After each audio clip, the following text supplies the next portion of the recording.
Hey guys, welcome to Arcane Duels. We are doing these spoiler videos, and it's sponsored by Arcane Wonders. Yep. So hang on, sit tight, and enjoy. Welcome back to Arcane Duels. I'm Puddinhead. And I'm Koshi. And we are talking about a brand new, never seen before Mage in the Mage Wars universe. In what? Academy. An Academy. First. You already said Academy. No, I didn't. Oh. And it's an Academy. It's the Elementalist. The list, yes. The guy who knows all the elements. Yeah. He's got some freaky hair too. We've had a lot of mages that have focused on, I know some water and I know air, but this is like the Captain Planet of all of them. Your powers combined, exactly. I am better than all of you. So his triple school is interesting, Yeah, living, very cool. It's a very Force Master feeling. Yeah. But all around, his abilities are really cool. Let's talk about it real quick. Yeah. Or hot. Or breezy. They're solid. Oh my god, get out of here, man. No, so we should say that this is the first mage that has a spellbook point allocation change. Yeah. So he has more spellbook points than any other Academy mage right now. Yeah. That's pretty cool, actually. I think that's probably because he has a lot of double school spells. So having the options that he needs to have requires a few more spellbook exactly. points. Like if you're combining wind and water to get not heart. Those sorts of things are important, and so a lot of the creatures and a lot of the spells you'll see in general will cost more, not just mana wise but spellbook point wise. So when you're running this mage, you really have to think, how am I going to plan all this out? And he's a little in depth in terms of Academy. Yeah. So when you use him, this isn't for new people in Academy. This is really for someone that's played Academy for a little while and understands what's the dynamic of the game. Yeah, you're going to have to watch your mana, and you're going to need to really plan out your turns. Yeah, so let's talk about one of the big things you have to think about, and that is runes. Glyphs. I always get runes and glyphs because I feel like they're the same because of some game that I'm sure I played at some point. It just depends on if you're Scandinavian or Arabian. Yeah, that's fair. Yeah, so glyphs. Do you want to talk about what they do? So we have one glyph for each element because he's the Elementalist. And they all activate when a spell is cast that has a glyph that shares a same school. Yeah. So, for instance, the Amulet of Attunement is every school, but because it's an or, you can only activate one glyph at a time. Whereas several of the spells that we are going to be talking about have ands in there, and all of the glyphs will activate when you cast that spell. So the important thing to note is once it's active, every glyph can be deactivated for 1 mana.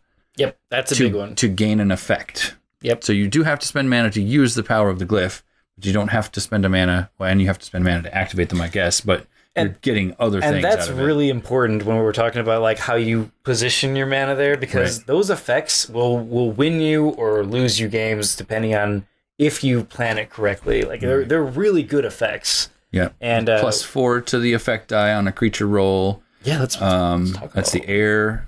Water will heal your mage 2. Yep. Earth, you can get 2 armor against an attack. Yep. Which can really save you sometimes. 2 armor is a lot. And it can save a creature that's really important too. Absolutely. And then fire will give you 2 melee dice. Which is insane as well. Incredible, 2 armor, 2 melee for, basically, that's ridiculous for 1 mana to get that out for that one turn. So...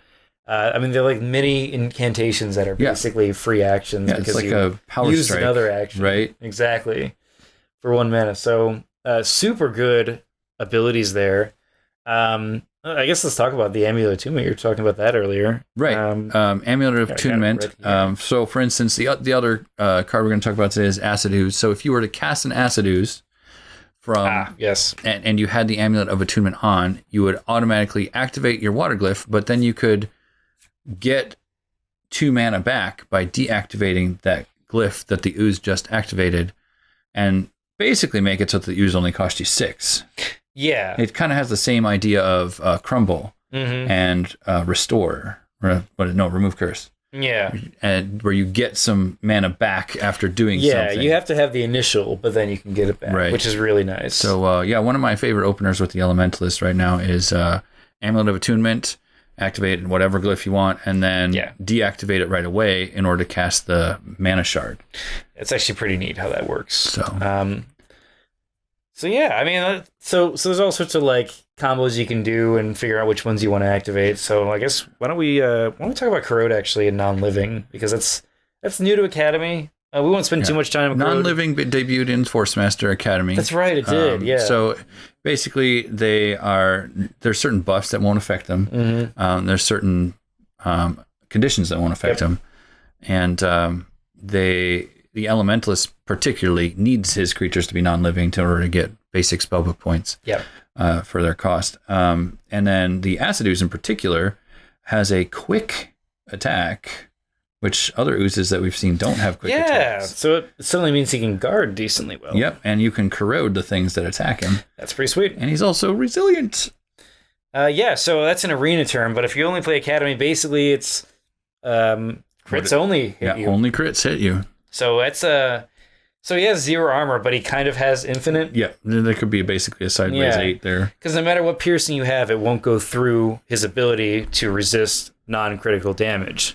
So it's really nice. So Acid Ooze, it seems like it costs a lot for basically a 2-die corrode attack, but it's a 3-up corrode, so not only are you taking away their armor so other creatures can deal more damage, but if they have no armor, then it's a 3-up for a free damage. Yep. And if you use your air glyph on that, you get an automatic corrode. Bam. Yep. It's pretty good. The other thing that's debuting in this set is something that people have been looking forward to for a very long time. Yeah, since the core arena.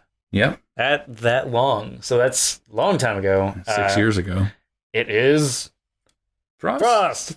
Frost! Frost. I mean, basically, it's air or water, and some of them air and water, depending on the level. So, if it's level 2, it's going to be air and water, usually. Yeah, it's really cold water. Really cold water. Really freezing cold water. Or jets of air that are really cold, too. Well, that can happen, too. I don't know. It'll make infused with ice particles. It's like a rain cloud that's frozen at you, but not water. It's like air. Snow air cloud? Rain. Hail cloud? Yes. So, I mean, Beam of Frost is a classic example. Just like your basic frost spell. Yeah. So, we want to talk about freeze tokens? So, freeze tokens. Do the hard work. Freeze tokens count as 2 unhealable damage. Yep. If anybody's familiar with the tainted marker, it's 3 unhealable damage, but it's a poison condition. This is not a poison condition. It is 2 unhealable damage, but it doesn't affect non-living. Yep. Right? It's only against living creatures that it's 2 unhealable damage. And they don't remove it until they act. But they remove it as soon as they act. So it's not upkeep, they remove it. Right. It's literally they're freezing until they start moving around. Yeah, they got to break the ice off. And then, that makes sense why it's a... and the freeze condition will reduce the number of dice you roll by 1 on your attacks, on non-spell attacks. Does that stack? Yes. What? For every single one, it stacks. What? And when you act, you only remove 1 freeze token, not all of them. That's really nice. So if you're up against a big baddie, a lot of the freeze stuff will deal 2 freezes or things like that. Yep. That's basically melee 2 until they start acting again. Right, melee minus 2. So that's really good in terms of being able to, one, you get some direct damage on them, which is really nice in any game. But 2, it lets them so they can't really hurt you as much, so you can hopefully finish them off. Right, and they also, in the arena, the freeze condition gives you lumbering, which means that you can't move twice. So you're like, trudging along. Lumbering, and you remove the condition at the end of your activation, actually. Oh, really? Yeah. Oh, that's actually a really big difference, because it's the difference between melee 2 or melee 1. Yeah.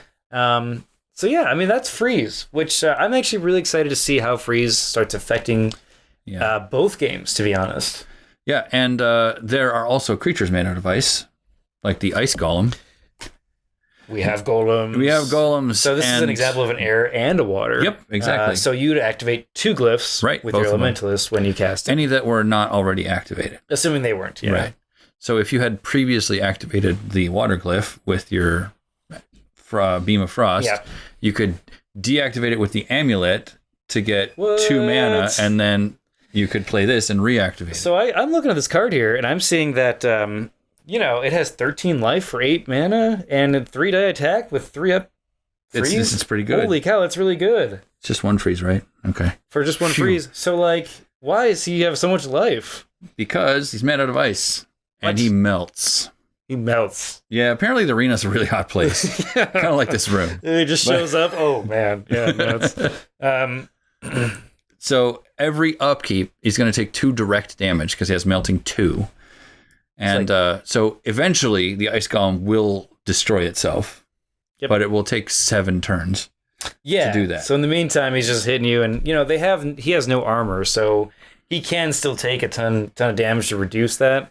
But unless you use your Earth Glyph to protect him, give him more armor. But it's sort of interesting to see it's kind of like a dissipate, but not at the same time, because it's it's frozen, that sort of thing. Pretty neat. Right. So immunity. Basically, immunity means that you can't be targeted by a card that has that thing. So Ice Golem here has Frost immunity. So the top right of every card has subtypes.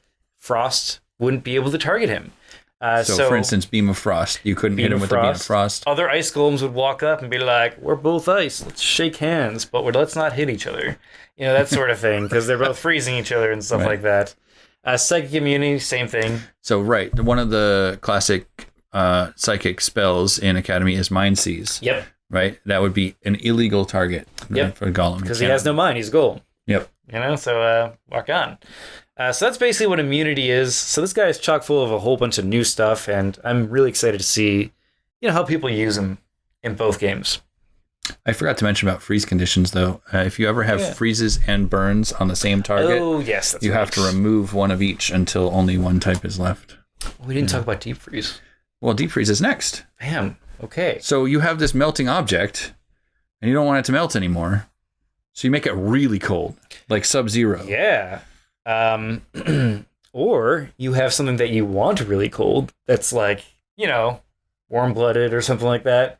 And you're like, no, you're going to stay frozen. For instance, if you want to kill Mageddon with just freeze conditions. And because freeze conditions are crazy direct damage, really good. So you'd cast this spell Deep Freeze on it, and it would just have to stay there shivering.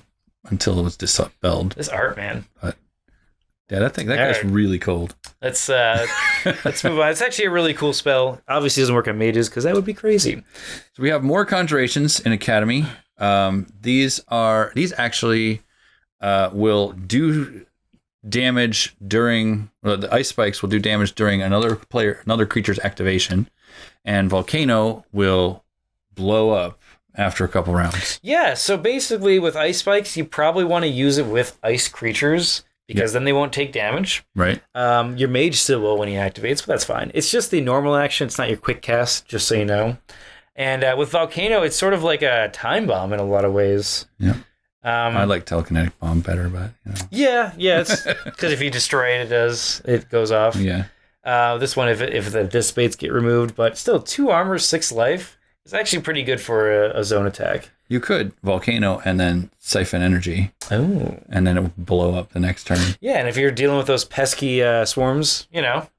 You could just all creatures in the zone. Throw magma at it. Equipment. We already talked about some, but let's talk about maybe my favorite spell. These ones are new to your purview here. It's a Wand of Ice and Fire. Your personal favorite. It's my personal favorite. There's a lot of good cards, but gotta have a choice somewhere. This one, I like it because it has 3 different elements, so you can choose which element, which glyph you activate. Yeah. Keep remembering. It's glyph. You can choose which one you want to flip, which is really useful.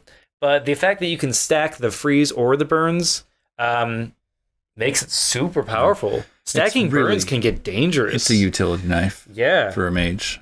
If they're getting a lot of armor, you can start stacking those burns up. Or if you're close to death, just get that direct damage on them. It works out really nicely. Yeah, for finishing off a creature that only has 1 or 2 life left, this is perfect. And even in Arena, making something lumbering might be a big deal. Yeah, because you could use your quick cast to make it lumbering and then move away. Yep. Gale Burst. Gale Burst. Hey, this is an air attack spell that has a new effect that we haven't seen before. And it basically makes a minor. It's so strong that it just knocks a minor creature over. Yep. They're just like, oh no. And if you're flying, it just hits you really hard and you just probably fall to the ground and then start flying again. It takes extra Something damage. like that. Yeah. You don't lose flying, but Yeah. I mean, it hurts a lot. It hurts, yeah. The wind hurts when you're flying, I guess. I don't know. This knight is just not happy. No, that wizard Sword's is like hitting the camera. pretty happy. Wizard's happy to get that knight out of his face. So, I mean, for 5 mana, pretty dang good to take out an action and be able to do damage. Yep. And then we have a trap. It's not like other traps. Well, it doesn't hit the zone. You have to target a creature. Yeah, but it's pretty dang good. Obviously, it's Academy trap, so it's going to be different. But the fact that you can flip 2 different glyphs with it, really good. When you reveal it. Yes. Yeah, that's right. With enchantments, you'd have to flip them when you reveal them. But, I mean, basically anything that can buff fire attacks is going to be good. This is Shark's favorite. And if you're if you focus more on the fire side of the Elementalist, which there are creatures that are, there's creatures for every element in this game, in this set. But if you're focusing the fire side, this is definitely something you'll want to pick. Right. You have creatures that do fire damage, fire streams or something. Yeah. Even, get some serious extra damage out with those. Yeah, and just to note, there definitely are focused Elementalists. You can do all 4, but I've been finding my best games come from focusing on 1 or 2 elements. I mean, you can get a fire damage creature out, and when you flip this, you flipped your fire glyph. Yep. You buff your fire creature with the +2 melee, and now it has +3 melee because of the trap. Exactly. And all of a sudden, your tiny little thing is doing 5 dice of damage. Yeah, so good. So that's pretty much all the cards we have today. Thanks for tuning in. Yeah, thanks for joining us, guys. I'm Koshade. I'm Puddinhead. Check out our full review later on this month, or if you're in the future, you're looking at these sets, maybe you want to get them. Check out these videos because there are some, I don't know, opinionated stuff about them. You'll know if you want the sets or not based on these videos, which they're awesome. Thanks. Bye. See you guys.